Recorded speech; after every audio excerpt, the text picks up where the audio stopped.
Alta California was a polity of New Spain, founded in 1769 by Gaspar de Portolá. Alta California had an area comprising the modern state of California and other areas to the east. In 1822, Alta California became the territory of Alta California in independent Mexico. Neither Spain nor Mexico ever colonized much beyond the southern and central coastal area, so effective control never extended much beyond Sonoma in the north of the California coast ranges in the west. Most of interior areas such as the Central Valley and the deserts of California remained in de facto possession of indigenous peoples until later in the Mexican era, when more inland land grants were made, and especially after 1841, when overland immigrants from the United States began to settle inland areas. Large areas east of the Sierra Nevada and San Gabriel Mountains were claimed to be part of Alta California, but were never colonized. To the southeast, beyond the deserts and the Colorado River, lay the Spanish settlements in Arizona. Alta California ceased to exist as an administrative division separate from Baja California in 1836,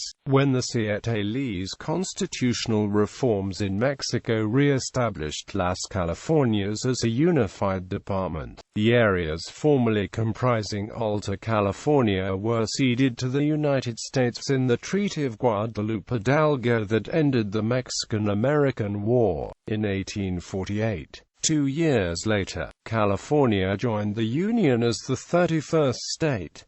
Other parts of Alta California became all a part of the later U.S. states of Arizona, Nevada, Utah, Colorado, and Wyoming.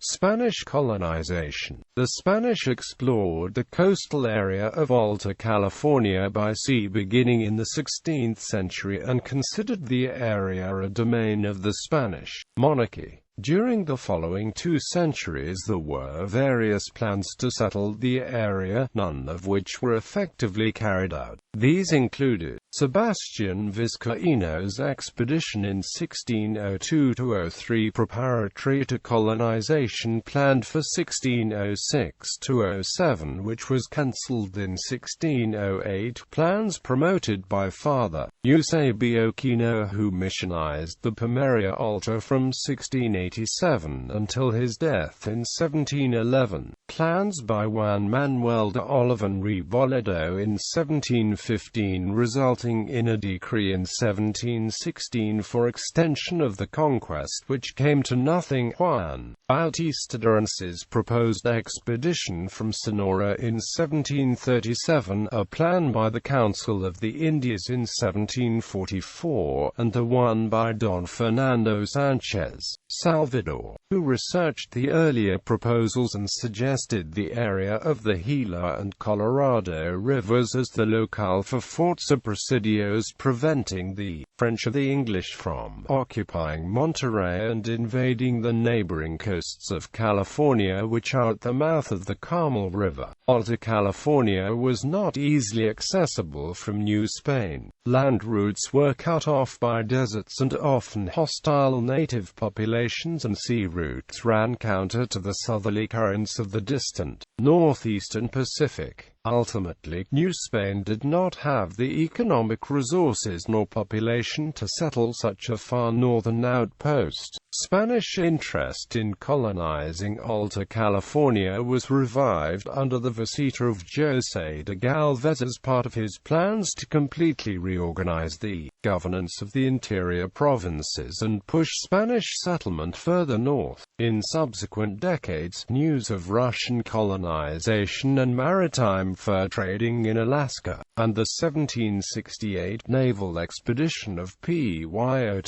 Kurnitsin and Mikhail Levashev in particular, alarmed the Spanish government and served to justify Galvez's vision. To ascertain the Russian threat, a number of Spanish expeditions to the Pacific Northwest were launched. In preparation for settlement of Alta California, the northern mainland region of Las Californias was granted to Franciscan missionaries to convert the native population to Catholicism, following a model that had been used for over a century in Baja California. The Spanish crown funded the construction and subsidized the operation of the missions with the goal that the relocation, conversion and enforced labor of native people would bolster Spanish rule. The first Alta California mission and presidio were established by the Franciscan Friar Junipero Serra and Gaspar de Portolá in San Diego in 1769. The following year,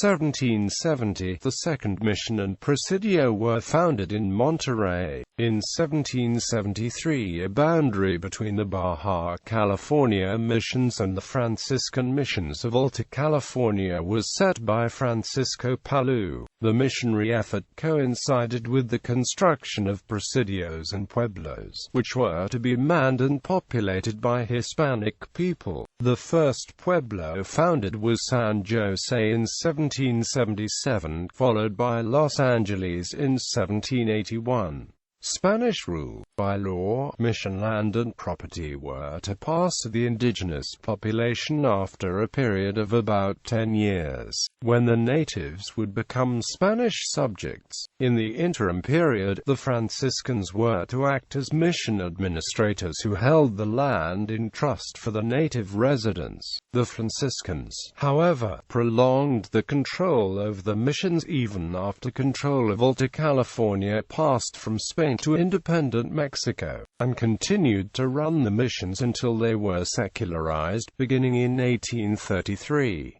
The transfer of property never occurred under the Franciscans. As the number of Spanish settlers grew in Alta California, the boundaries and natural resources of the mission properties became disputed. Conflicts between the Crown and the Church and between natives and settlers arose. State and ecclesiastical bureaucrats debated over authority of the missions. The Franciscan priests of Mission Santa Clara de Aziz sent a petition to the governor in 1782 which stated that the mission Indians owned both the land and cattle and represented the Ohlone against the Spanish settlers in nearby San Jose. The priests reported that Indians' crops were being damaged by the Pueblo settlers' livestock and that the settlers' livestock was also getting mixed up with the livestock belonging to the Indians from the mission, causing losses. They advocated that the natives owned property and had the right to defend it. In 1804, due to the growth of the Spanish population in new northern settlements, the province of Las Californias was divided just south of San Diego. Following mission President Francisco Palou's division between the Dominican and Franciscan jurisdictions, Governor Diego de Borrega is credited with defining Alta and Baja California's official borders. The Adams-Onis Treaty of 1819 between the United States and Spain established the northern limit of Alta California at latitude 42 degrees north, which remains the boundary between the states of California, Nevada and Utah and Oregon and Idaho to this day. Mexico won independence in 1822, and Alta California became a territory of Mexico. Ranchos. The Spanish and later Mexican governments rewarded retired soldados de guerra with large land grants, known as ranchos, for the raising of cattle and sheep. Hides and tallow from the livestock were the primary exports of California until the mid-19th century. The construction, ranching and domestic work on these vast estates was primarily done by Native Americans, who had learned to speak Spanish and ride horses. Unfortunately, a large percentage of the population of native Californians died from European diseases. Under Spanish and Mexican rule, the ranchos prospered and grew. Rancheros and pobladores evolved into the unique Californio culture. Independent Mexico. Mexico gained independence from Spain in 1821 upon conclusion of the decade-long Mexican War of Independence. As the successor state to the Viceroyalty of New Spain, Mexico automatically included the provinces of Alta California and Baja California as territories. With the establishment of a Republican government in 1823, Alta California Territory, like many northern territories, was not recognized as one of the constituent states of Mexico because of its small population. The 1824 Constitution of Mexico refers to Alta California as a territory. In 1836,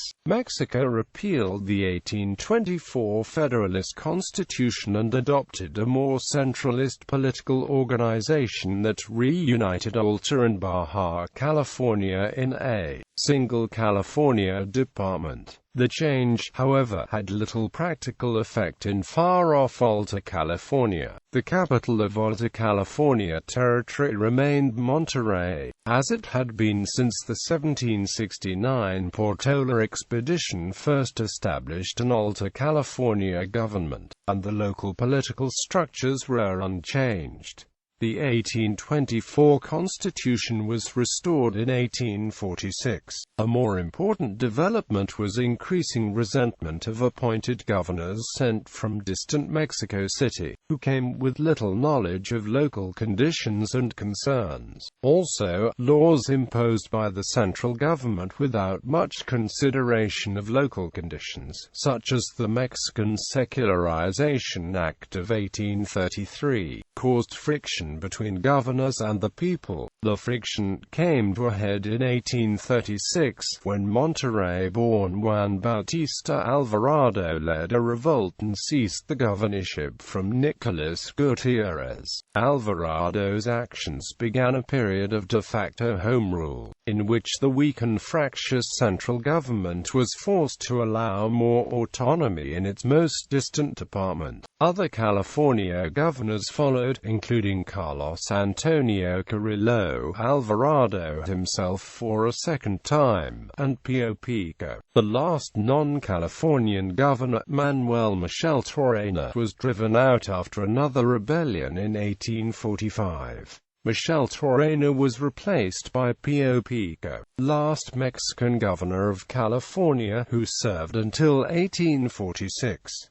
Mexican-American War. In the final decades of Mexican rule, American and European immigrants arrived and settled in Alta California. Those in Southern California mainly settled in and around the established coastal settlements and tended to intermarry with the Californios. In Northern California, they mainly formed new settlements further inland, especially in the Sacramento Valley, and these immigrants focused on fur trapping and farming and kept apart from the Californios. In 1846, following reports of the annexation of Texas to the United States, American settlers in inland Northern California formed an army, captured the Mexican garrison town of Sonoma, and declared independence there as the California Republic. At the same time, the United States and Mexico had gone to war, and forces of the United States Army and Navy entered into Alta California and overpowered the Mexican garrison and Californio militia units. The forces of the California Republic abandoned their independence and assisted the United States forces after their arrival. The California Republic was never recognized by any nation, and existed for less than 1 month, but its flag survives as the flag of the state of California. In Southern California, the Californios formed defensive units, which were victorious in the Siege of Los Angeles,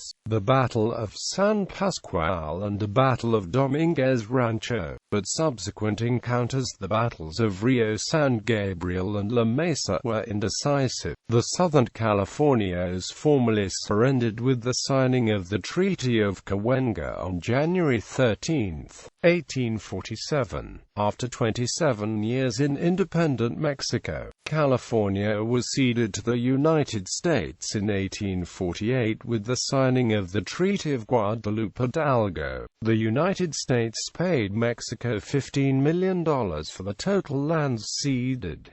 Spanish governors, 1804 to 25 July 1814 José Joaquín de Rolaga, the 25th of July 1814 to 15 August 1815 José Darío Arguello, the 15th of August 1815 to 11 April 1822 Pablo Vicente de Sola. For Mexican governors, see List of governors of California before admission. Flags that have flown over California. For even more Californian flags, see Flags over California, A History and Guide. Sacramento, State of California, Military Department. 2002. In popular culture, in the second half of the 19th century, there was a San Francisco-based newspaper called the Daily Alta California. Mark Twain's first widely successful book, The Innocents Abroad, was an edited collection of letters written for this publication. In the 1998 film, The Mask of Zorro, fictional former Governor Don Rafael Montero plans to purchase the area from Mexico to set up an independent republic, roughly corresponding to historical Alta California. The Carl Barks comic book Donald Duck in Old California provided a glimpse into the lives of the Californios.